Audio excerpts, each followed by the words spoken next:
Hey, it's your girl Mac. How are you? I hope you're doing well. Welcome to my channel. This is Mac Reviews. I do reviews of 90 Day Fiance, Love After Lockup, and whenever they come back, a few scripted shows. And I'm doing a review of 90 Day Fiance The Other Way, season 2, episode 5 right now. I am late. I usually put this out on Tuesday, but that did not happen this week. So I will get back to that. Um, I'll get back to posting it on Tuesday at the latest Wednesday for this upcoming week. And so, yeah, let's get started. I'm going to talk about Brittany and Yazan. So they're still outside the airport. He went off on her for bringing alcohol there and for hugging the producers.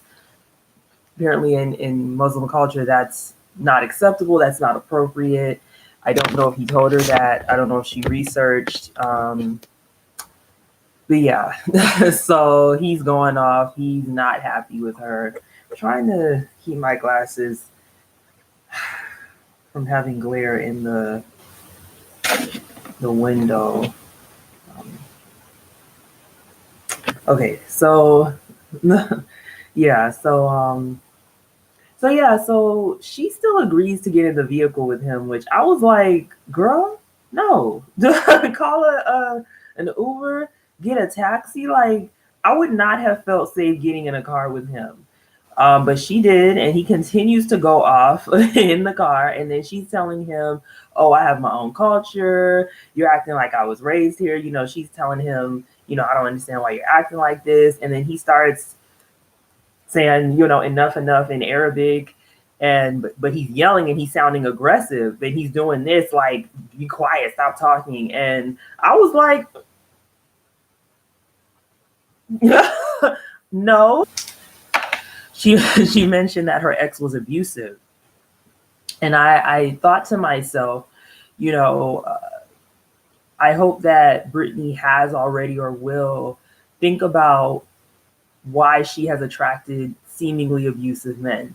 Also, I'm au natural today. Keeping it natural. I mean, I got makeup on. I wear makeup, but my hair is natural. So, but anyway, so yeah. She may want to do some soul searching as to why she has ended up attracted to men who appear to be abusive. Sometimes if you are attracting the same kind of people, or you are finding yourself attracted to similar types of people and they are displaying, abusive behavior, unhealthy behavior, you may want to ask yourself, okay, what is it about me? And I'm not saying that like any women or men who have been in abusive relationships that it's their fault, but this can go for other things. You could be attracting people who are just not what you want for various reasons. And you may have to wonder, what am I doing that's causing me to be attracted to these kinds of people? You may need to do some internal work. So I don't know, maybe Brittany needs to figure that out for herself. But anyways,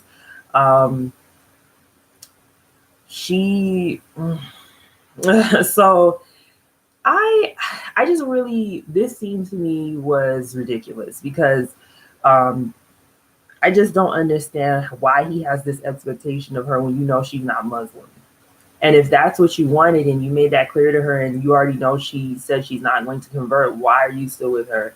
And she knows this man is Muslim. She recognizes that he has cultural traditions around gender roles and how he wants his woman to conduct herself and dress. Like, I just don't, like I've said already before, I don't really understand a religious person dating someone who doesn't follow the same religion as them. Now, I know there are people who do that in the world, but what I'm getting at is if it's important for you to have someone else that follows the same traditions as you, religious traditions, like it seems like it is with him, or cultural traditions, it would make sense to get with someone who follows those traditions. And I know for me, I'm a Christian. I couldn't date someone who wasn't the same religion as me, but I understand everybody's different. But this just doesn't seem like it's going to work. So He drops her off at the her hotel. I don't think he helped her with her bags. The hotel employee helped her, and she goes up to the room and she just thinks she's never seen him like this. She's shocked, and you know, I don't know how much time they've spent together in person. I really don't know how well she knows him and how well he knows her. So yeah, and she just drinks. She drinks, and that was the end of their segment. So I'm not actually looking forward to seeing when she meets his parents. She hasn't told him about the whole situation with not actually being divorced, and so if he reacted like that from her having alcohol and hugging them, I don't know if she should even tell him. I feel like she should just cut her losses and leave. So because if he could react like that, imagine how he's gonna react and how her parents will react when they find out. So yeah. So let me talk about Ariella and Biniam. Sorry for the pause. So we finally, in episode 5, I don't understand why they took so long. We finally meet Biniam. Biniam. Yes, Biniam. That's how you pronounce his name. He lives with his brother and his brother's wife. It's a 1-bedroom house, so it looks like he sleeps on the couch. Apparently, his parents died when he was very young. He said like 13 or 14 years old, and he knows that they were sick, so he knows they died of some kind of illness, but he doesn't know exactly what the illness was. It's so interesting. Like these flowers are purple, but they look like blue on camera. Anyway, so yeah, so his family members have taken care of him since he was younger. And he does several jobs. He said he's a personal trainer, he's an MMA fighter, he's a dancer, he's also a rapper, singer, and he does all these things. I mean, he looks good. I can definitely believe that he's an MMA fighter and a personal trainer. He's in good shape. He looks good. The song though, he took the cameras to the studio, and that song sounded whack. I'm gonna Usman sounded better than him. You know, actually, Usman wasn't that great of a rapper either, but um, it seems like the physical fitness stuff and the MMA, that's probably his strong suit. I haven't seen him dance, so I don't know, but the rap, no. So then we get to hear more from Biniam about what the deal is with his ex-wife. She was also American. He didn't say whether she was white, black, whatever. I don't know. I guess it doesn't matter. But they were together. I don't know how long before she got pregnant, but it was like a short amount of time. They got married, and he said they were together for 4 years. I think she was living there. Didn't work out, he said, because she didn't trust him. And I thought, why? There's got to be a reason she didn't trust you. I mean, unless she had her own trust issues just from past relationships, and it was just her own insecurities or whatever. But part of me is like, so I wonder why she didn't trust him. He didn't go into detail. Now he's saying his relationship with Ariella is different because she trusts him. He's talking to his friends, and they're concerned because they were like, we don't want to see you make the same mistake as with the other girl you were with. And they were like, they don't know how they can trust Ariella. And so they're a little concerned about him. But once he said, oh, she trusts me and he's going to go through it, one of the friends was just like, God bless, I guess. Well, I hope it works out. He was like, listen, I can't, it was kind of, his attitude was kind of, he's a grown man. What am I going to do? So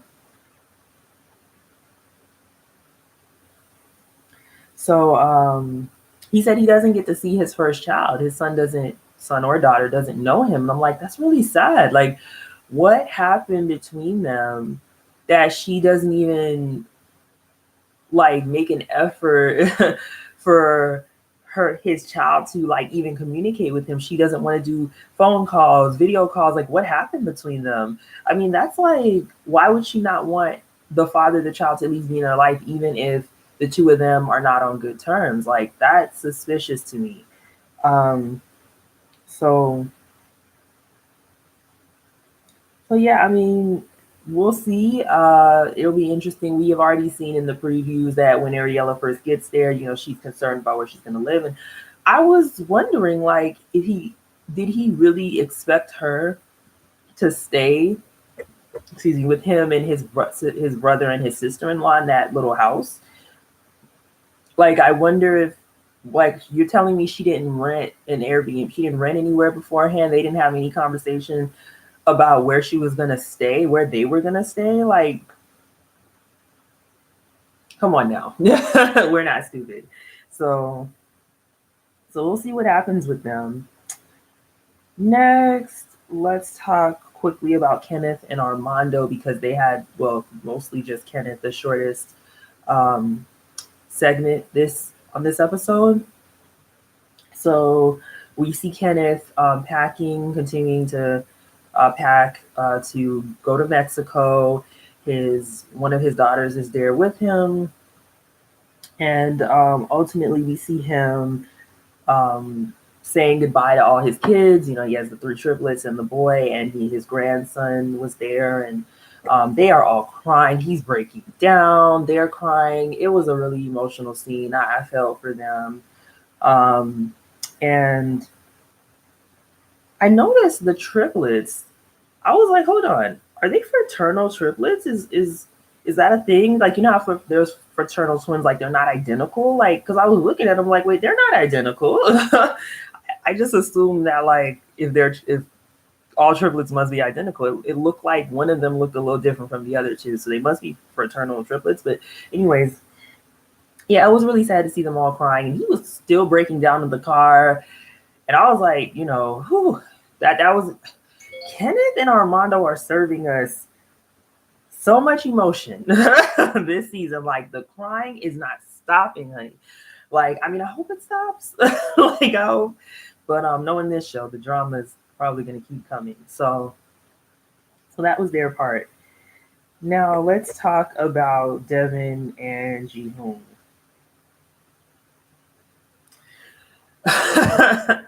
So Devin and her mom arrive in South Korea. Oh, I'm getting ahead of myself. So before we talk about when they arrive, um, we see Ji-hoon talking to his parents, and he hasn't finished packing his stuff, and he's shoving his stuff into garbage bags and just throwing his stuff into his suitcase. And his parents are like, "You haven't finished packing yet?" Of course not. You don't know your. Anyways, so his parents are happy that he's finally leaving their house, and they're talking to him, and he's telling them that he feels like he's gonna die. He said that. He was like, he feels so nervous, he's so scared, because he knows he lied to Devin that he doesn't have a stable job and that he can't support them financially, and he wasn't straightforward about that. And so he tells his parents that Devin found an apartment for them because they asked, where you guys gonna stay? And then the mom was like, why did she find the apartment? Why didn't you? And I was like, you know the answer to your own question, ma'am. You know that your son doesn't have a full-time job or any money. Like, what you you're surprised? Like, you don't know your child by now? So, I mean, you remember when Devin came the first time and she stayed with y'all? You remember that? Like, they know their son don't got no money. Anyways, so then his mom starts saying, oh, Devin doesn't make an effort to be very likable or very lovable. She's this, she's that. She's just talking bad about Devin. And I was sitting there like,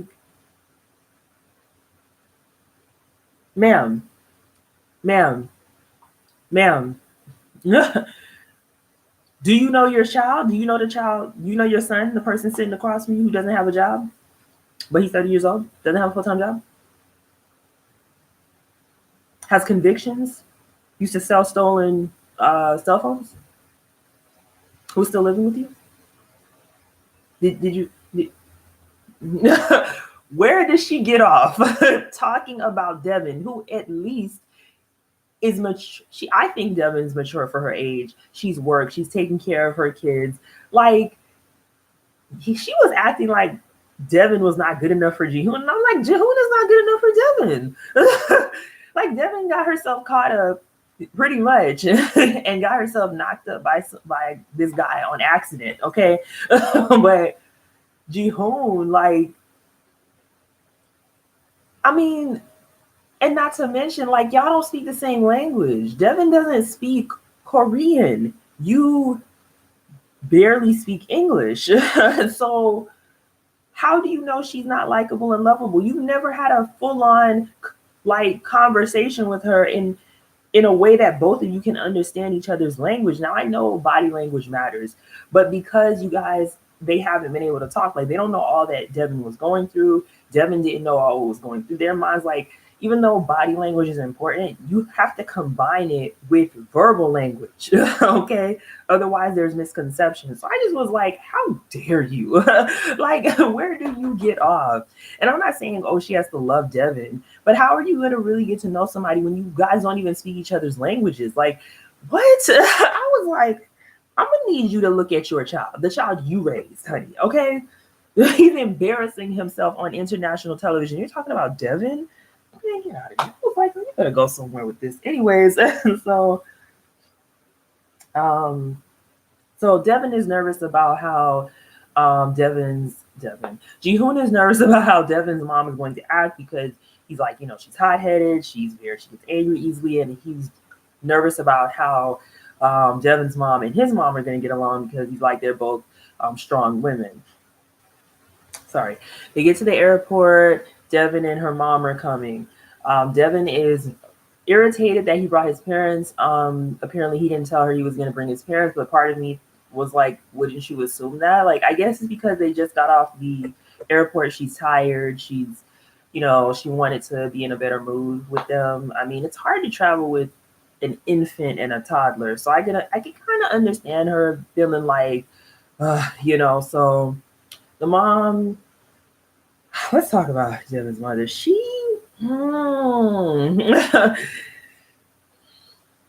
Devin's mom was so. She tries to hug them and she puts them in like a headlock, and the parents are a little uncomfortable. It's awkward.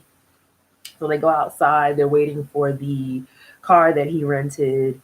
And oh, actually, it was sweet when Drusilla saw Jihoon. She ran into his arms, and that was cute. Um, I was like, oh wow, she actually like remembers him and was excited to see him. So I thought that was nice at least. But um, yeah, so they're waiting for the rental car that they got. The dad is going. It looked like he went back home. I thought that he was following them, but I guess he went back to their vehicle. I don't know if he followed them to the place that Devin rented, but they get in the car. They put Devin's mom in the front seat with Jihoon's mom because Jihoon's mom was driving, and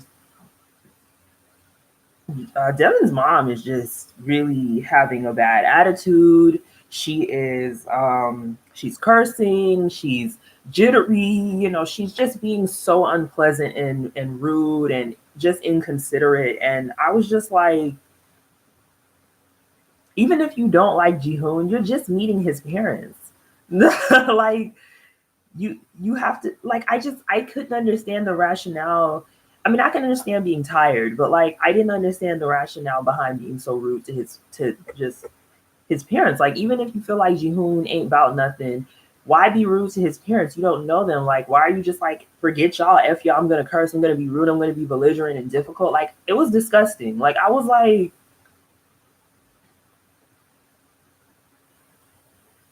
I did not like how her mom was acting. She didn't know how to act. She's acting like she had no home training, no behavior, as we say in the Caribbean. Like I was like, ugh. So was not feeling her behavior. So Jihoon was saying he was just really glad his mom doesn't understand English, so that she couldn't hear all the cursing. And but even if she didn't hear the cursing, she could see again this woman's body language. Her body language was terrible. She was so. Um, I really needed her to calm down. I needed her to calm down. And then Jihoon was like, everybody looks like they're in a bad mood. And I'm like, yeah, because your mom, Dev's mom's in a bad mood. Your mom doesn't know what's going on. She can feel the tension. Devin is annoyed. She's irritated because her mom is acting a fool, and she's annoyed because you brought your parents that she didn't know. Like it just the vibe was not good. So so they're driving to the place that Devin rented, and it's getting into the city, really urban area, and the roads are getting very narrow, alleyways are getting narrow. It's looking kind of sketch, um, looking poor, looking like a concrete jungle, and they get to in front of what is apparently the apartment that Devin rented, apartment or condo, and it's not looking very nice. It's not looking the best. And I was like, oh, so she rented an apartment in the hood of South Korea, honey. So Jihoon didn't check this place beforehand. Like she didn't give him the address and say, hey, or he didn't think to like take himself over there, look at it, go into the place, see what it looks like. Like like that didn't cross his mind, and even his mom was like, you didn't check this out, June. Like, and her mom, this just adds fuel to her fire. She's just really going off now, and Devin is like, she's just in shock. She's like, well, and I'm like, so yeah, we will see how that goes. Looks already like a hot mess. Now let's talk about last couple we're gonna talk about is a new couple, Tim and Melissa. Side note, we did not see Samit and Jenny on this episode. So Melissa and Tim, or Tim and Melissa. We get introduced to Tim. He lives in Texas, but he's from somewhere in the Midwest, Indiana, somewhere in the Midwest, and he just tells us about his background. Apparently, he was like a criminal, and he was doing drugs. He was breaking and entering, but he's white, so he got a short amount of prison time, and don't come for me for that. Statistics show that for drug offenses and things like that, and burglary, we can already look at the statistics to compare how long white people get in terms of uh, prison time, sentencing, and black people. That's not what this video is about. But anyways, he didn't get a lot of time, and so he was able to go get his education. Went to school, and got his life together and cleaned himself up. School is where he met Melissa. He met her. He was going with the University of Indiana somewhere. He was going to a university in the Midwest, and I think she was going to the same school on probably he didn't say it, but she was probably doing study abroad or something. And she was working as an au pair. And so he was able to get her. He said he saw her at a bar, and all these other dudes were trying to get at her, and she chose him. So, because I'm not doubting there were better looking dudes in there, but maybe he came correct. And so they started dating. They fell in love. All of this, but she, of course, went back to Colombia probably when her visa was up. She was on a student visa or whatever, and or work visa, whatever she was on, and they continue to maintain a long distance relationship, which apparently was hard for him, which it's hard for a lot of people. That's why a lot of people don't want to do it. And so he says they've been having a lot of problems because he cheated on her. He got lonely and he cheated on her with somebody on his job. And I was looking at him and I was looking at her and I was like, really? But like, she can get somebody better than you. Like, she's better looking than you. How dare you? But I mean, I understand he is lonely, but what I don't understand is why she took him back. She must really love him. Because apparently she was gonna come here, but once he cheated on her, she was like, nope. I mean, I don't really want to deal with you, but if you want to come here, that's your business. And so that's why he's going there. And so they're trying to work it out. And you can see on on the video call they did that she's over. Like she was just like, yeah. She wasn't even happy to see him. She wasn't smiling. She wasn't like, hey babe. She was just like, yeah, okay, we got to work on it. So he tells his friends, because apparently, since she had been here before, his friends, he introduced her to his friends, so his friends know her. So when he let his friends know on camera, part of me was like, you didn't tell them this before. But he told them that he had cheated on her, and they were mad at him. The females mostly. The guys didn't really comment, but the females were really mad. His female friends, because they're women.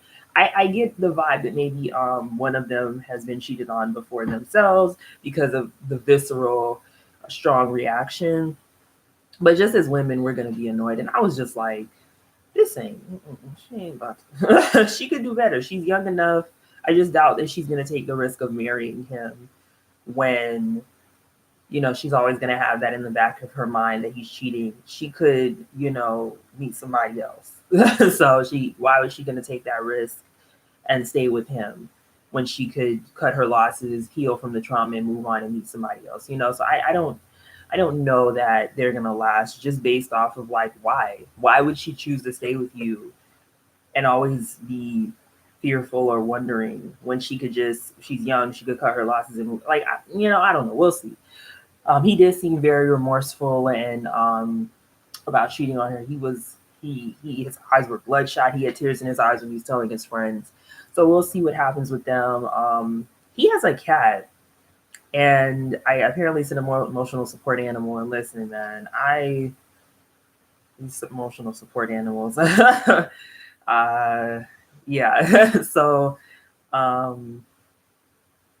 he put like a harness. He tried to put a harness on the cat, and that cat did not like that. I'm like, what are you doing? Like, why are you trying to force this cat into this harness? That cat did not like that harness. He's trying to pull the cat, and the cat is like, he's trying to take him outside, and the cat doesn't want to come outside because he doesn't want to be in this freaking harness. And I'm like, take that off that cat. He does not like it. You have to be careful with cats. Like, cats are fickle. Like some of them, they might act like they love you, but if you get on their nerve, they got them claws, okay? Or they might destroy your shoes, or knock over some dishes and glasses. Like he better take that thing off that cat, because he or she is he. I think will find a way to get back at him.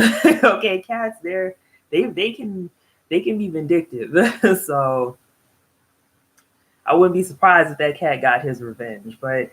Yeah, we're gonna see what happens with them. I'm excited to see more from them next week and to meet Melissa and see what she has to say about the whole thing and how she's feeling about him. I think I mean I'm just kind of guessing this, but I think she's letting him come there to see what happens and see if she can be with him in her own element and allow herself to get past what happened. But if not, then she's like, oh, you can just go back, So I think she's trying to see what happens, but I doubt she'll marry him. Like I don't know. So we'll see what happens with them. This is an interesting episode. Thanks for watching, guys. I am going to set up my IG. I'm gonna follow me on at Mac Reviews on Twitter, and yeah. Have a good afternoon, evening, morning, day, whatever time you're watching this. Bye.